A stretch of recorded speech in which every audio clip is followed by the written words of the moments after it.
Is it legal to live in your car?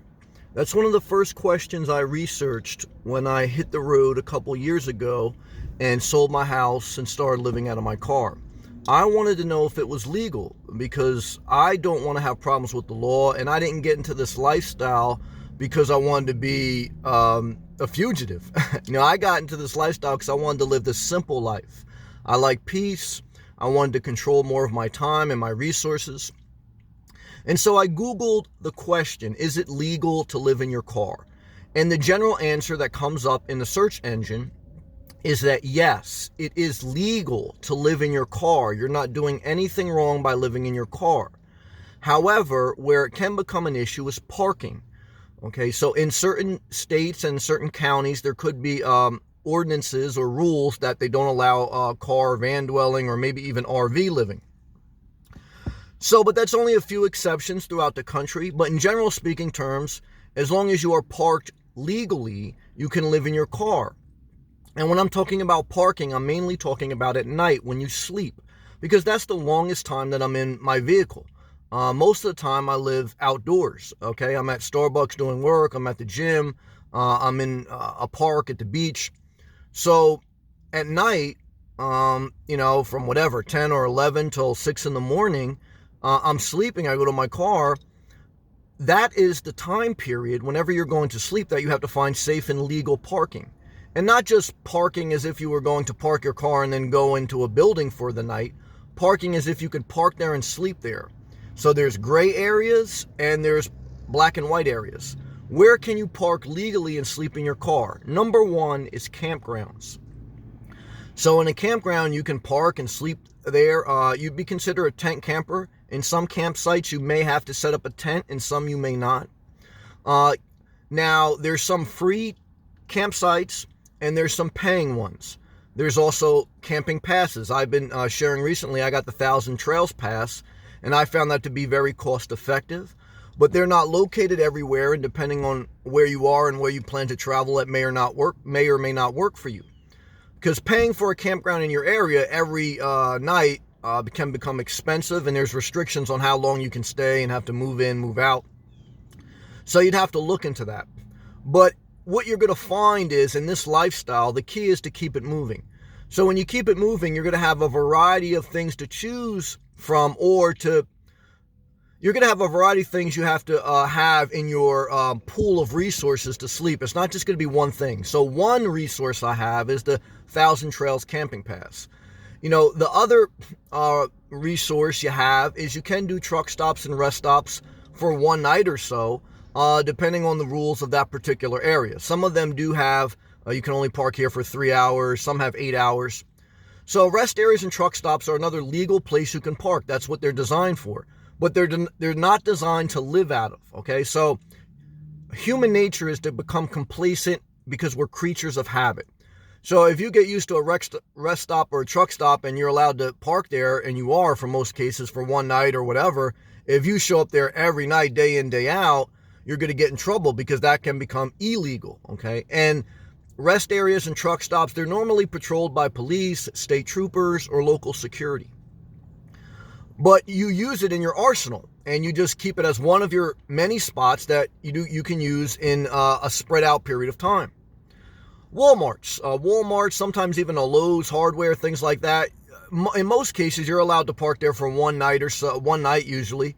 And so it's not going to solve your problem for every night, but it's one night out of the mix. Again, it's a resource. And you should be traveling, or you can be traveling to different towns if you have the money and the wherewithal. And look, if you're in poverty, you're making $1,000 or less per month, I don't think you should be living out of your car, because I don't think you're going to save the amount of money that you think you're going to save, and it's not going to be worth it. And if you're in poverty living in your car, it's not going to be, I think it's worse than living in an apartment being in poverty, because you're not going to be able to go anywhere, and you're out in the street more. Yes, you have a set of glass windows protecting you, but you don't have gas money.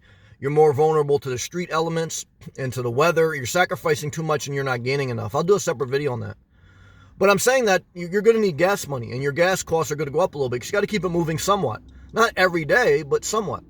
Now, if you're going to stay in a local area because you have a job or something like that, you can't work remotely, which I did, you're going to have to plan something and try to project at least a couple months worth of parking. Whether you use campgrounds for some, truck stops for some, a Walmart for some, or arrange something with a friend, family member, or just someone maybe who's advertising online. That's a little bit dangerous, but if you work out an arrangement on someone else's property that you can park, that's another legal place where you can park and sleep. So those are some legal places: campsites, truck stops, rest areas, Walmarts for one night, arranging something with someone on their property you park. Those are all things. They all have their nuances, so you have to research. I'm not a lawyer. You got to do your own research. It all depends on your area, etc. But those are some, okay? Some gray areas, sometimes people say park at a hospital, park at a Planet Fitness. You could use things like that, possibly, but they're not designed, again, for a permanent solution.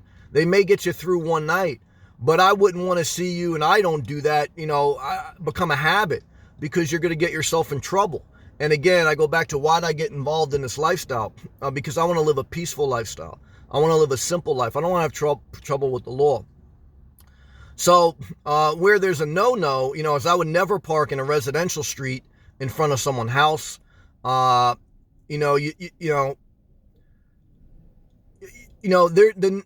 pretty obvious. You don't want to park. I don't think you want to park in a residential area. You don't want to park where it says no parking overnight. And that's kind of a self-explanatory, because society is saying, look, you can live in your car legally, but you can't park illegally.